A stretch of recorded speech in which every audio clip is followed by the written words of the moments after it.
Welcome everyone to this CRAIL screening. The Invisible Doctrine is a documentary companion to the best-selling book of the same name, directed by award-winning filmmakers Peter Hutchison and Lucas Sabean, and featuring journalist and environmental activist George Monbiot. The ambitious 75-minute film traces where neoliberalism comes from, how it spread, and how it shapes our politics, public services and everyday lives. The film makes deliberate use of AI-generated imagery in an attempt to critique neoliberalism. CRAIL is an initiative co-founded by myself, Tim Franson, and Marie Ogosu within LSBU's Digital and Data Research Centre. It aims to foster innovation and best practice in the creative and responsible use of generative AI through a programme of practical workshops, talks and public events like today's screening. In memory of Tristan, our media IT engineer, this screening is dedicated to our dear colleague and friend who sadly died yesterday. We remember his contribution, enthusiasm and presence within our CRAIL and LSBU community. I'd like to invite you to join me in a short moment of silence for Tristan and for absent friends.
Imagine that the people of the Soviet Union had never heard of communism.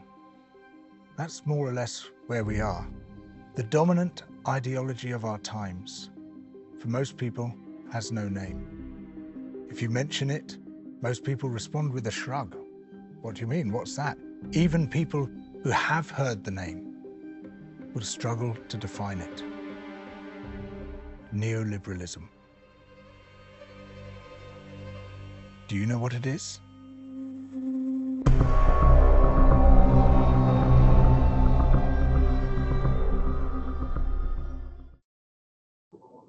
Hey folks, how's everybody doing? Oh, it's not on the credits. Hello there, I've asked it to Peter Gabriel again. twice in one night. Hi Peter. I want to do a little, we've just watched the film, and I'm just going to do a quick, just to say, Peter at the bottom here is an award-winning documentary filmmaker, New York Times bestseller, best-selling author, educator and activist, and Lucas is an editor, producer and filmmaker whose work spans independent narrative and documentary features, commercial video and experimental film.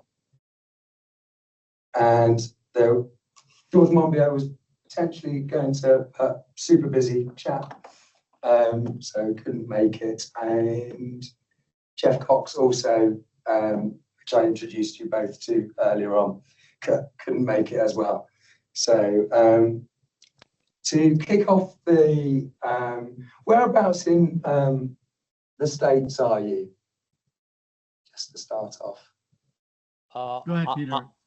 I live in Brooklyn, although I'm in Washington, D.C. at the moment. So, Okay. Lucas. I live just north of New York City in the Hudson Valley in a town called Beacon, New York. Okay, great. Yeah, it's good to just have a sense when we're in these little trapped rectangles of teams. Nice to sort of know. So we're in London, Elephant and Castle, London South Bank University.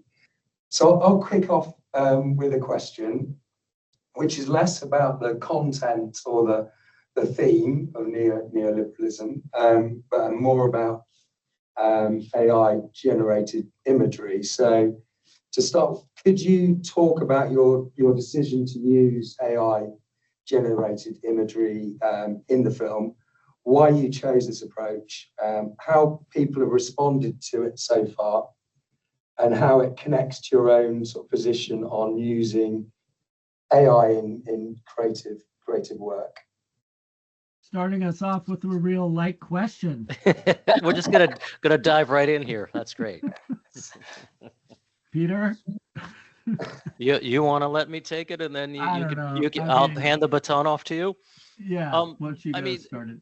This is an incredibly complicated conversation, and like to be fully transparent, Lucas and my interest and fascination with AI has actually taken us to a project that will be the follow-up to the Invisible Doctrine, where we're exploring AI and a post-labor economy, what that looks like, and how we can foster the really crucial conversations now, so that we all can have some sort of agency around the world that we're going to live in the future, right? I think our decision to use AI was multifaceted. I think we were using a really early version of AI image generation, and to be honest, we really loved the creepiness and the eeriness and of the images, and how it couldn't quite do hands yet, it couldn't quite do faces, which you see that readily in the film. I mean, I think it, in a way, the AI that we used in the film already looks, it looks like from, the very, very early iterations that AI was able to produce. It almost looks vintage now. It's like, even though it was a couple of years ago, right? And I think we felt that aesthetic really lended itself to the feel of the content. And we felt that it aesthetically really supported what I think we wanted to really get the audience engaged around. It's also true that AI is inexpensive. It allowed us to make a film on a smaller budget, but by the same token, it also allowed us to pay our animators and graphic artists a lot more than we would have otherwise, which is kind of it may seem like a contradiction in terms, but we had a really tremendous graphics and animation team assembled, and they got a huge chunk of the budget of the film as a result.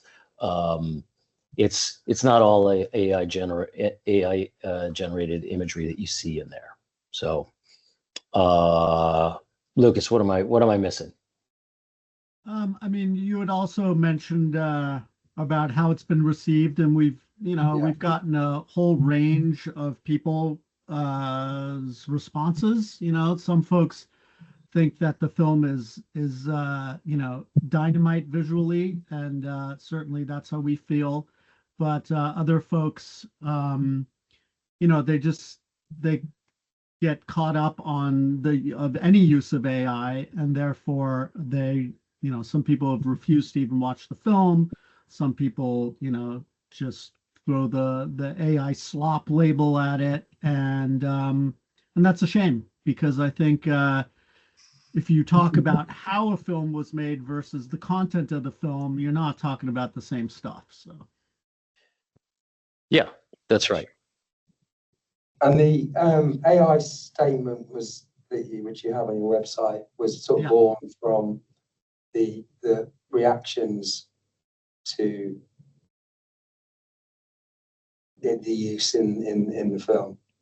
That's right. So, especially on Blue Sky, there were a lot of folks that took issue with it, and commenting on social media is not the best way to address this topic. So we felt like we really wanted to craft something that we could let viewers read that really explored how we truly felt. Yeah, and as Lucas said, the response was very mixed, right? Like we had festivals that wouldn't program the film as a result. We had reviewers that wouldn't even watch the film as a result. And I totally understand that there's a lot of purists out there. And I think there's a group of people who, with very progressive values, which quite frankly, Lucas and I share, who felt that the use of AI in a film about neoliberalism was somehow wildly inappropriate. But, I think we have to remind people that, like, AI isn't something that's coming. AI is something that's here. It's something that every single one of us uses in our lives all day long, whether you're aware of it or not. And it was kind of curious to us that, film studios have already embraced the use of AI, and literally any film that you go see in the movie theater that's using CGI is using AI as a helping tool in terms of that CGI. And the studios aren't getting any blowback for this, and it's but the fact that as small independent filmmakers, we're trying to make a film about something that's really bringing important issues to the forefront. I think we kind of became easy targets for why we should or shouldn't have been, using AI as a part of our filmmaking process. Sure. Thanks, Peter. Thanks, Lucas. Folks in the audience, any questions you'd like to ask? Where did the finance come from to make the film? Did you catch that? Yes. Yeah. Our project was entirely crowdfunded, so that we could retain independence as filmmakers. So every single penny that went into the production of the film was crowdfunded. And it may have been noted, it may have not been noted, that in line with that, Amazon, for instance, has refused to distribute the film, which we can only assume is largely based on, how we've positioned Jeff Bezos in this larger, conversation. And our distributors were. One second, Peter. Our distributor said, who's tried to put over 200, 300 films on Amazon, said that was only the second time that Amazon had refused a film due to content. And so Jeff wasn't happy with how he was portrayed. Jeff's team apparently, nipped that one at the bud. So and it might have been the reference to the giant metal phallus. I'm not sure. So it was a bit of a faux pas where I, as well as cutting off Peter Gabriel, also at the end of the credits there's all the people that contributed in the crowdfunding support for the project. I'm right in thinking that. Yeah, I think, it's an important point, right? I think, we when we raise money for a film this way with crowdfunding, we very much feel a strong responsibility to every single person who has helped support us, to make a film in an as ethical and responsible manner as we can, right? I mean, for us, that's the wonder and beauty of crowdfunding, that communities can come together and support the kind of filmmaking that Lucas and I do, which, you know, isn't broadly supported by conventional financing or distribution. And in terms of cost, it was $30,000 to make that. Am I right in thinking that? No, it was significantly more than that. Okay. Because I think it was in the AI statement, I might have misread it, but you were comparing it to Michael Moore's film, Captain, Yes. A Love Story. Right. Which was, I think, maybe that was 30 million even. Right. Yes, that's correct. Yes, that was, I can even, yes, 30 million in today's money. That's right. Yeah. That was the Michael Moore film. Sorry? And so there was a reviewer who had, taken issue with the use of AI and had said that, well, Michael Moore didn't use any AI, and well, the carbon footprint of a $30 million film compared to, our film, which, George's interview was done remotely, like, we didn't fly to England even. Yeah, well, we made the choice not to fly to England because we knew it would be cheaper and it would have less of a carbon footprint, and so these are things that we've thought through and give serious consideration. Although I think both Lucas and I were a bit shocked by the degree of the blowback from some communities. I mean, I'd be interested to hear what your students in there think or feel about that issue. I should also note that, there is, of course, there's the issue of IP as well. And we note in our AI statement that there are several of these platforms that you can basically select the sources by which AI is generating imagery, what it's scrubbing, what it's mining, and you can direct these AI generators to only use images that are either in the public domain or are in Wikicommons, or are considered fair use. Yeah. So any other questions? Well, yeah, it was just, I mean, I really enjoyed it. I really like that kind of mix of sort of graphic, comic or novel approach and real film and, old film as well. There was a couple of, well-known old films stripped in there somewhere. But I was just Googling it because I wasn't aware of the release of this film at all. But I see apparently there's two versions, one with George Monbiot and one without. Is that correct? No, that's not correct, but there are two versions. One is a broadcast hour version, which is 55 minutes, and another version that's the sort of festival theatrical cut, which is, what is it? 75, 80 minutes, whatever it is. Yeah. There's no cut without George, because I don't know what the film would be without George telling the story.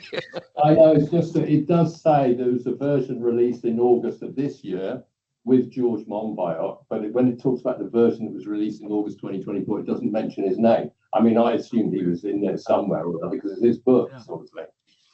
Yeah, I see. I think that's just a semantic or grammatical slip there. Sure. Yeah, and so the book which Peter and George wrote. Yeah.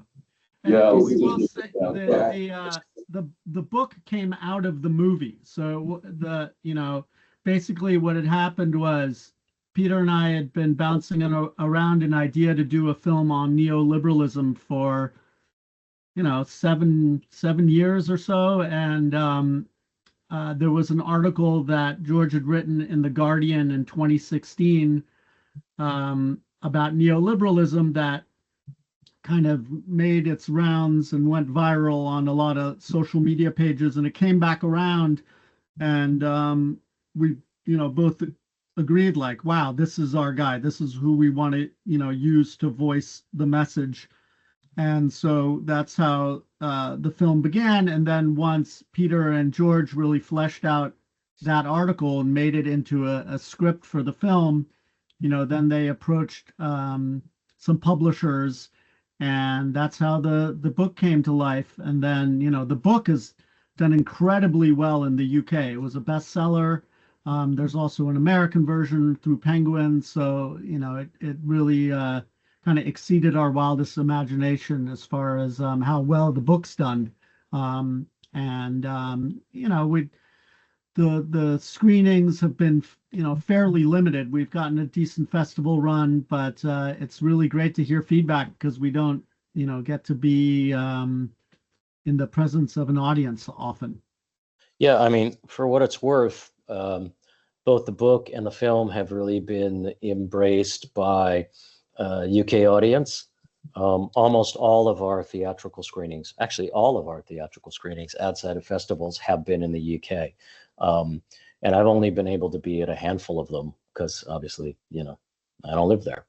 But it's been very exciting to see how well it's been received in the UK. And I don't want to say mystifying, because I guess in a way it's not a huge surprise to Lucas and I that the topic of neoliberalism isn't the kind of thing that Americans are incredibly curious about and really hungry to understand more about, which is precisely why we made the film, to try and bring this conversation to a broader audience.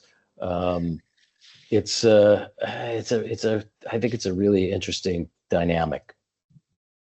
Yeah, personally, I think it's excellent in reaching a broad audience, a complex, entangled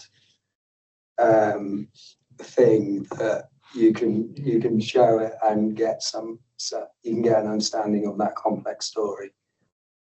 Well, I appreciate that.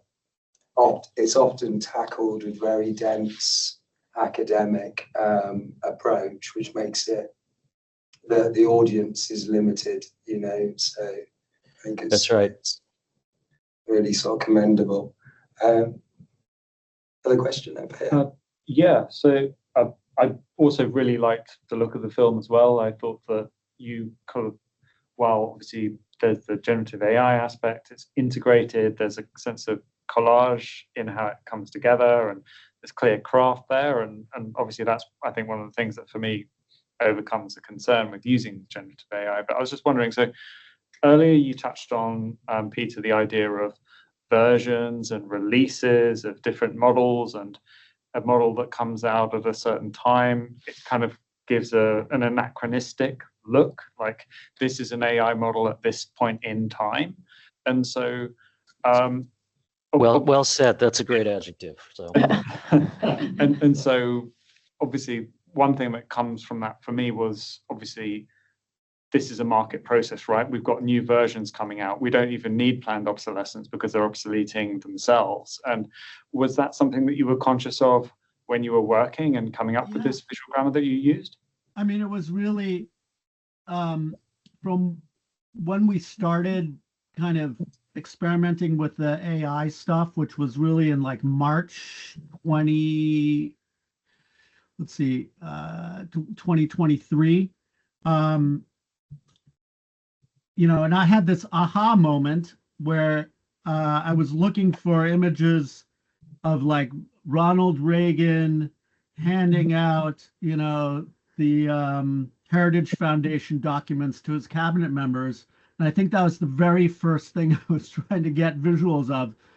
And although the visuals look a little funny now, I was like, oh my God, this is incredible. Like, it's like I actually can get something visual for a moment like this. So the light bulb really went off, and then from I think I started on DALL-E image stuff, and by the time we were like finishing the film a year and a half later, visually, I was using completely different platforms, Runway a lot, and Midjourney, and all those. So just over the course of the production of the film, my workflow changed 3 or 4 times. It was insane, and it's just keeping up with the technology. It's increasingly becoming impossible, there's just so many models coming out, and different things that one can toy with,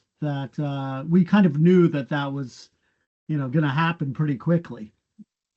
Yeah, I think we chose to embrace that, right? We knew it would have, a vintage anachronistic look, right? But the other thing is, as Lucas was explaining, is the technology improved just over the course of making the film, and we replaced a lot of the early images that we had in the film as the technology got better. It's like you could never win. Like, it was always like the technology kept improving. And at one point, we just decided that we were going to embrace this specific look, because I don't know how much of you work with, Runway or Sora or whatever, but what it can do now is it's absolutely mind blowing, right? Yeah. You can feed entire scripts into it, and it'll spit out a film for you. So yeah, I think for me, there's something that feels kind of quaint about it, I guess.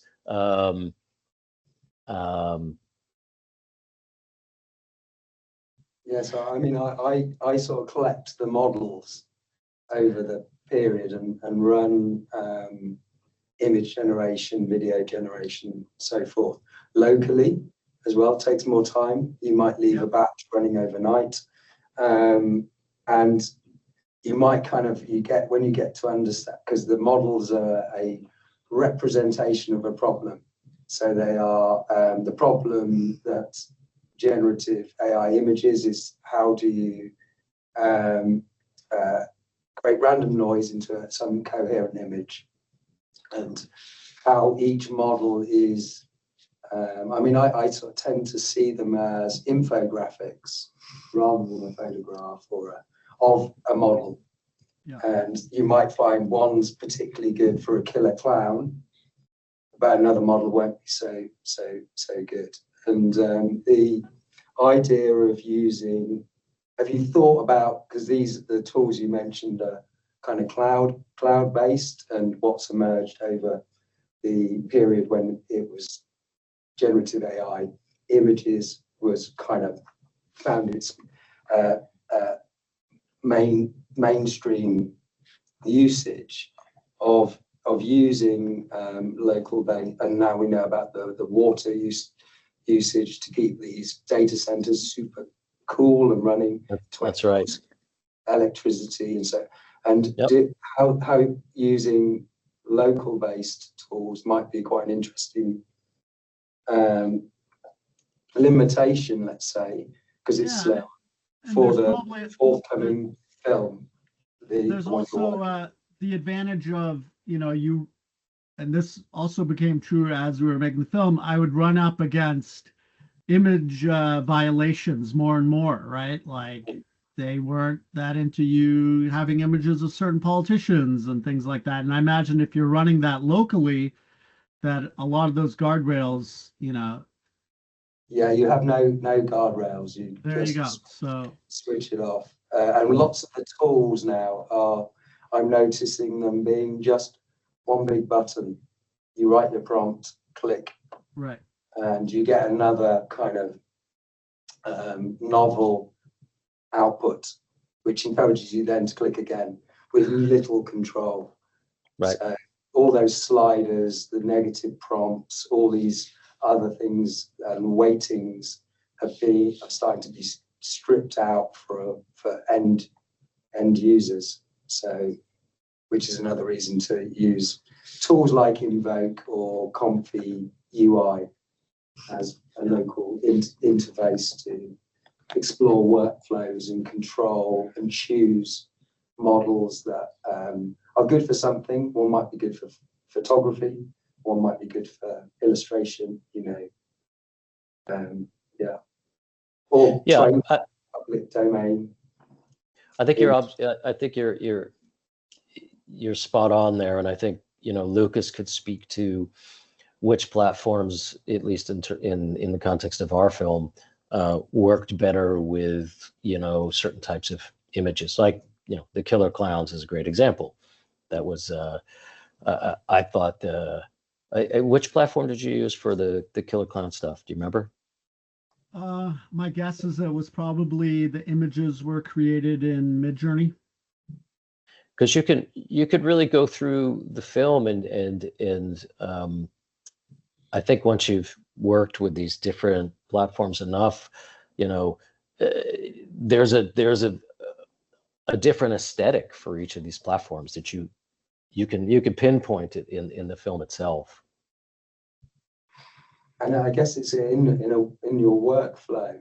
If you're relying on, say, big tech, for example, to provide you with that service, they drop models. Then you can how you get familiar with using a model within your workflow, and then suddenly it's gone, and the new model doesn't behave in the same way. That's right. Yeah. Yep. That's 100% correct. Yep. Yeah. Andrew. Yeah, thanks. Peter and Lucas, thanks very much for your film. I'm Andrew from London South Bank University. As we've been talking, one of the reasons I thought that there was a critical response to the use of AI is because the story you and George are telling doesn't include technology as part of neoliberalism. What's kind of absent is the very means of production that you're using to make your film as part of the political story of neoliberalism. So whilst it's a good story, it's also a kind of reduction. And that's why then you as filmmakers can't be reflexive or comment on the tools you're using, because as part of neoliberalism, they're not neutral tools, let's face it. That's true. These are politically loaded platforms. And I think in that sense, your film is brave in combining different histories around documentary filmmaking, but it doesn't connect those different modes of filmmaking. Maybe, if you're going to make a film around AI, that reflexive aspect of how you're making it, with what tools and who owns those tools and what are the proprietorial issues of them, would be more present. But it's a shame, I think, that George and you didn't actually include technological development as part of the development of neoliberalism. Well, having said that, I really enjoyed the film, but I, in the end, felt how many chapters were there? I think it would be a great film in a number of episodes. I thought there were different themes that could be a number of short, 3 episodes, shorter film, might increase the audience. Anyway, I think that's a very fair critique, and I think it's very, very thoughtful and very incisive. We tried to include an AI statement at the top of the film that we felt, give a nod to that concern, and I think Lucas and I, we really enjoyed a certain aspect of the meta nature of all of it. That there was an inference by using the tools we did that pointed to exactly what you are underscoring. But yes, I think there would be a lot of value in a more direct clarification to the audience about those very things that you bring up. So, you know, I appreciate that feedback. I think it's very, very, very, you know, insightful. And I will also say that, you know, as we all know, the you know, things are moving so fast in these fields that when we actually conducted the interview with George, you know, ChatGPT was like 2 weeks old. It wasn't really on anybody's radar yet. And so it wasn't really a burning issue back then, which is kind of crazy to think about, right? Like, Yeah, that's this right. is really a pre-AI, you know, film in that sense of the word. But then, you know, the visuals obviously are now becoming more and more the story about the film. But it you know, when we were making it at the beginning, it was, you know, nobody was talking about it. And I will say that for our next project, which is called Just Futures, we're really going to dive into speaking with a variety of different voices who are, you know, leading the conversation about all these different areas of how AI is impacting the world environmentally, how it's impacting our sense of self-worth, of post-labor economics, of how it's going to impact capitalism itself, you know, and because from my understanding, you know, we only have a few years where that conversation's even going to really matter, you know, that the shaping of the AI until the intelligence explosion happens, which people are saying from, you know, 2 to 10 years. Yep. After that, you know, maybe the horse has left the stable and there's really nothing much we can do. So I'd rather err on the side of like, there is something we can do, and maybe that's naive, I don't know, but like, I'd like to at least attempt to, you know, have people talk about it. Because here in the US, no politicians are talking about it really, you know. And I saw Bernie Sanders had a one-on-one with Jeffrey Hinton, the quote-unquote godfather of AI, last week. And that was great to see, you know, that the conversation has been started, but, you know, it should be, you know, front page headline every day, and people should be talking about the ethics and the morality and how we can get to a place of, you know, where the abundance is for everybody and not just 6 billionaires who get to make the decisions for everybody else on the planet. That seems insane. Yeah, I couldn't agree more. There's one other point which, and I hope this doesn't come across as defensive in any way, but you know, as a filmmaker, one of the things that, you know, Lucas and I struggle with is really finding ways to create tight, direct, accessible narratives. And our focus on the film was really how do we convey this story of neoliberalism, right? So that a broad audience can understand it. And there's a list of things that, you know, in 75 minutes that you're not going to be able to cover. You know, I mean, you know, we would have loved to have talked about the military-industrial complex. We would have loved to talk about neoconservatism. We would have loved to have explored some of the things that, you know, you very rightly point out. But in 75 minutes, when you're really trying to keep a tight narrative, there's not room to go down every rabbit hole that you want to go down, no matter how relevant or fascinating it might be. Any other questions?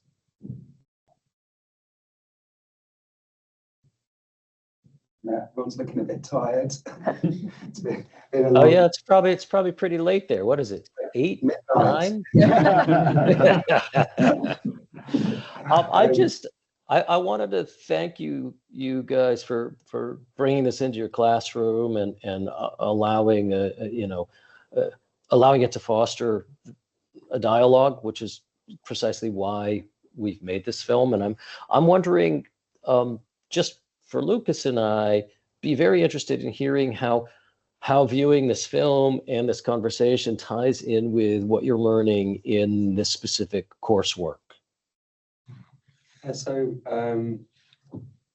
it's a CRAIL, which is a new sort of entity within the Digital and Data Research Centre, which is looking at demystifying the technology, looking under the hood,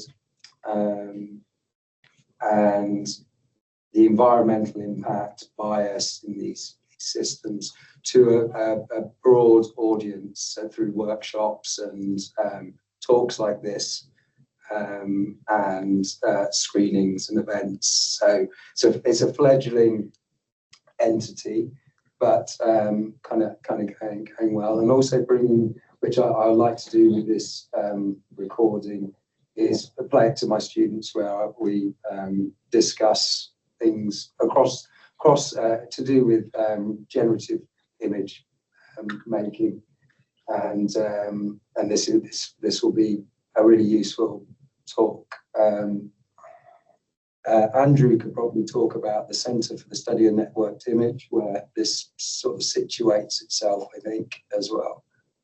Yeah, no, thanks for the question, Peter. I think here tonight, your film plays into postgraduate research and connects really with a number of researchers here who are looking at kind of parallel or connected ways of understanding change. So I think the dialogue is very much at the how, your problem, how do we get across from a critique to making those kind of ideas accessible? And obviously, our concern with visual culture is such that visual culture is tied into the same kind of critique that your film springs from, which is a kind of a bit of an echo of my earlier question response. So yeah, I think it does raise lots of questions for us about, the how do you do this, but also what are the limits and problems of using a media and a visual language, which of course is itself a product of capitalism. So we're grappling with that, and I think, again, to thank you for your film, because it does resonate, I think, with the concerns, particularly of our small research group, which is called the Centre for the Study of the Networked Image. And you said you had spent 7 years on making your film. Well, we started our little research group in 2012. So we've had a decade of trying to kind of grapple with some of these issues. And I would just finally say, in relationship to your next project, that this question of the speed, that somehow as people trying to understand it, there's this feeling that we're always behind the curve. That's right. There's this acceleration, things are happening extraordinarily fast. And so how do you communicate that? How do you get around those kinds of aspects of acceleration of whatever we're going to call it, computational capitalism, post-capitalism? Yep. Yeah, it's interesting to me, the more Lucas and I dig into these concepts around post-labor economy, there's this concept of nostalgic labor, right? It's, things that machines will be able to do in the future, but some of us will want those things to still be done by human beings with human hands and human minds.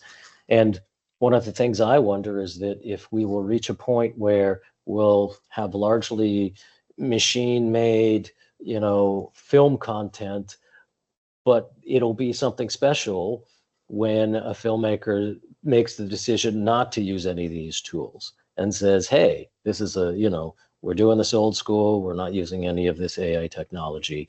And in a way, there'll be a nostalgic labor version of content versus the AI generated type of content.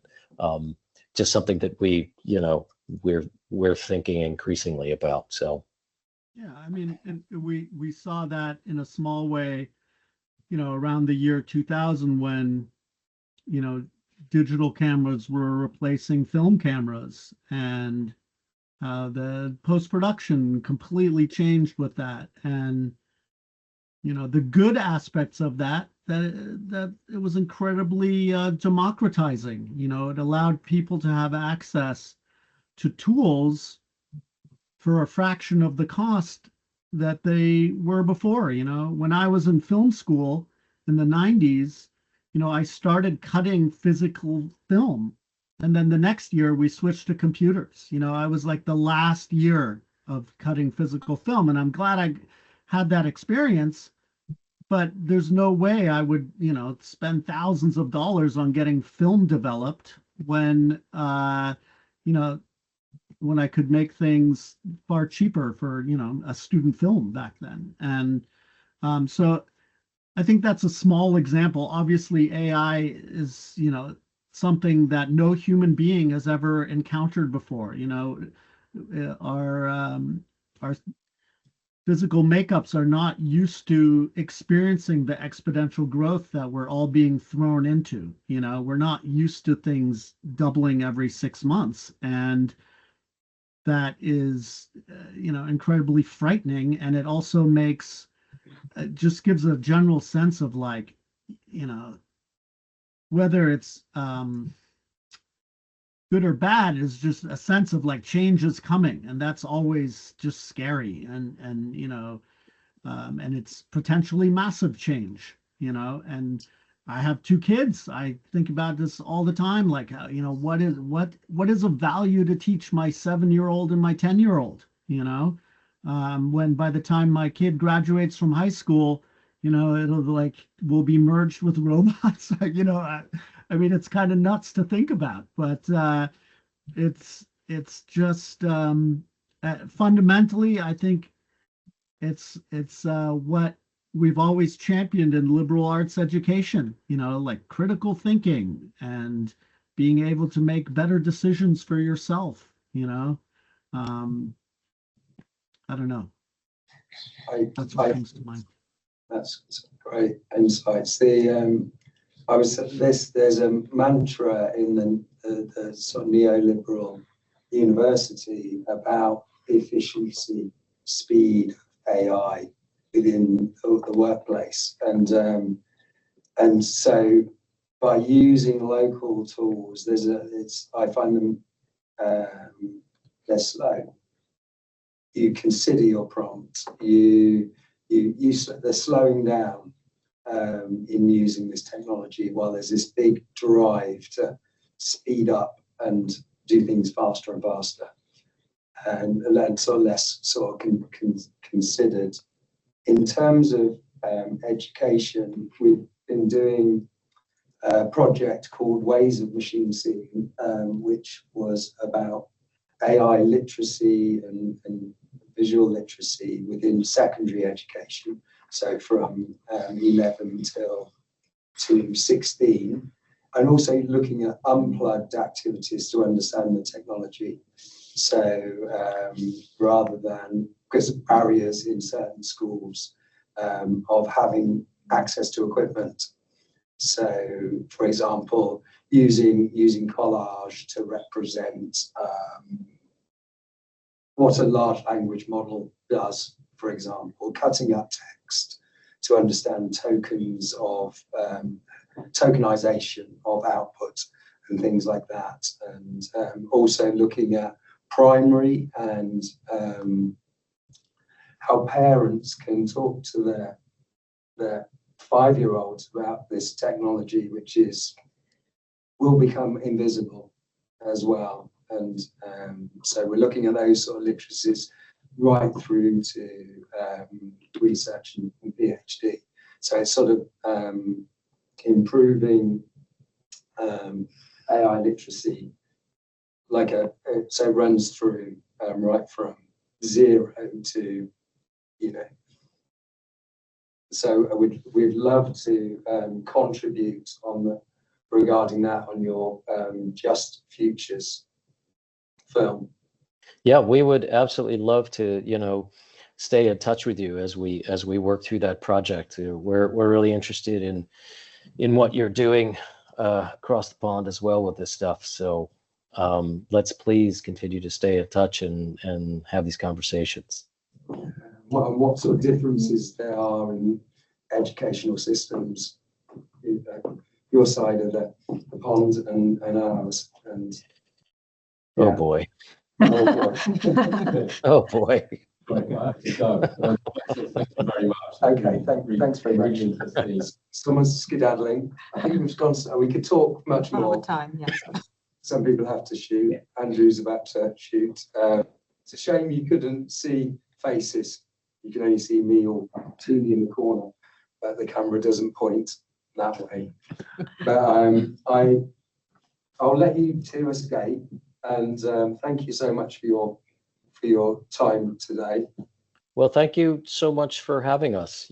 Again, these are some of the very conversations that we hope the film helps to generate and inspire on some level. And it's really wonderful to be able to connect with people like you who are doing similar work that can help inform ours. So, I mean, I think it's what it's all about, right? Absolutely, yeah. Thank you. Okay. Thank you very Hey, much. cheers. Thank you so much. Have a great evening. Yes.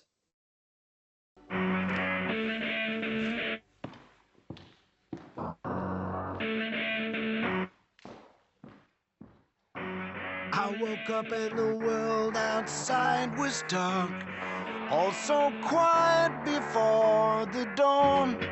Opened up the door and walked outside. The ground was cold. I walked until I couldn't walk anymore, to a place I'd never been. There was something stirring in the air in front of me. I could see more than this, more than this, so much more than this. There is something else there. When all that you had has all gone. More than this, I stand feeling so connected, and I'm all there right next to you.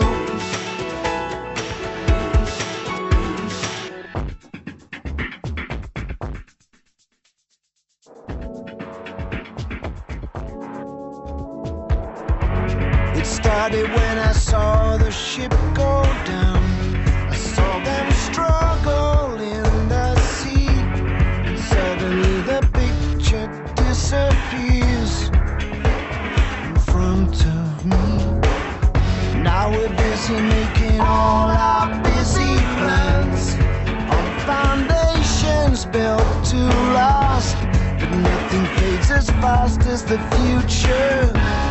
Nothing clings like the past until we can see more than this, more than this, so much more than this. There is something out there, more than this is coming through. More than this, I stand alone and so connected, and I'm all there right next to you. Oh, then it's alright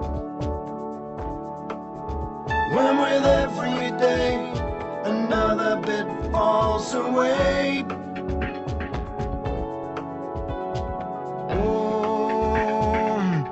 But it's still alright, alright, alright. Like words together, we can make some sense.